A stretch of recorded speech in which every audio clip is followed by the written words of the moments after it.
Edile nabigatzaileak ChatGPT integratu du bere aplikazioan, bale?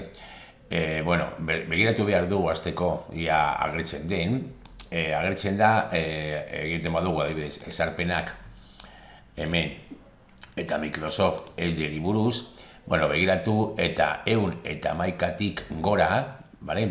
Baldin bada bersioa, integraturik egongo da, eta hor izango duzue, bale? Baldin badaukazue, eguneratuko da egunen batean, eta hortik aurrera izango duzue.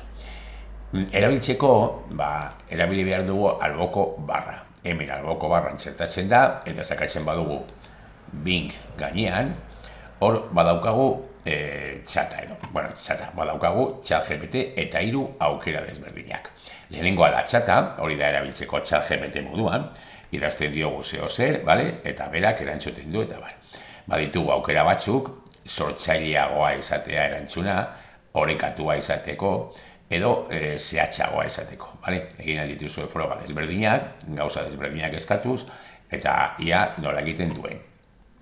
Badakoa beste aukera bat erdian, prestatu, eta hemen batez ere artikuloak ala hori idatziak prestatzeko da, egiteko. Hemen badaukagu, gaia jarriko diogu, goian, nik adibidez jarri diot hemen ChatGPT gelan, eta gero aukeratuko dugu tonua, profesionala, informala, gogotsua, zein formatutan, paragrafoa, ideiak eman edo blogeko argitalpena eta luzera. Nik egin ditut froga batzuk eta askotan bidaltzen dit errore bat edo horrelakorik nahasketa hau informala edo formatua, tonoa eta luzera ematen duelako ondo eginda ez dagoela.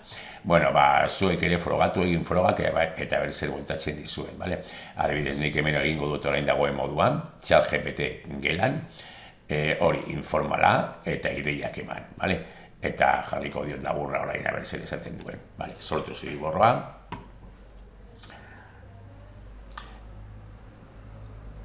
Eta bero, askotan, esaten du ezin duela egin,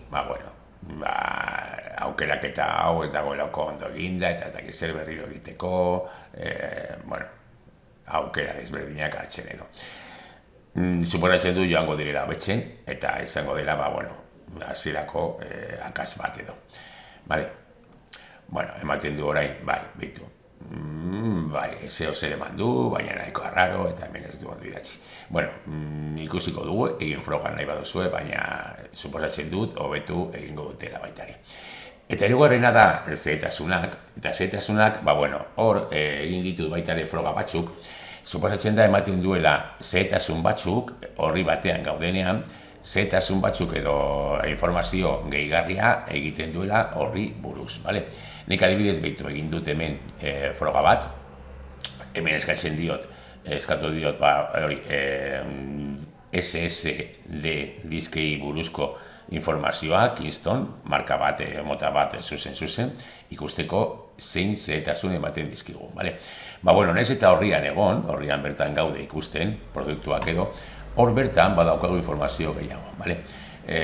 Ematen du, bizka bat dela bilatzaile antzeko bat izango balu hor bertan, eta informazioa gehigarri eman ikusten ari garenari buruz.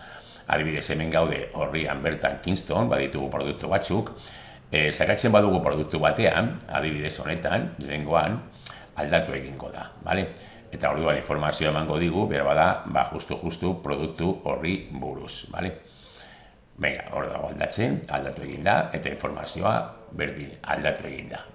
Adibidez, hemen baitare egin diot Stop Motion Studio programari buruzko, sartu naiz bere horrian, eta hemen berdin batera ematen digu informazio gehigarria produktu horri buruz.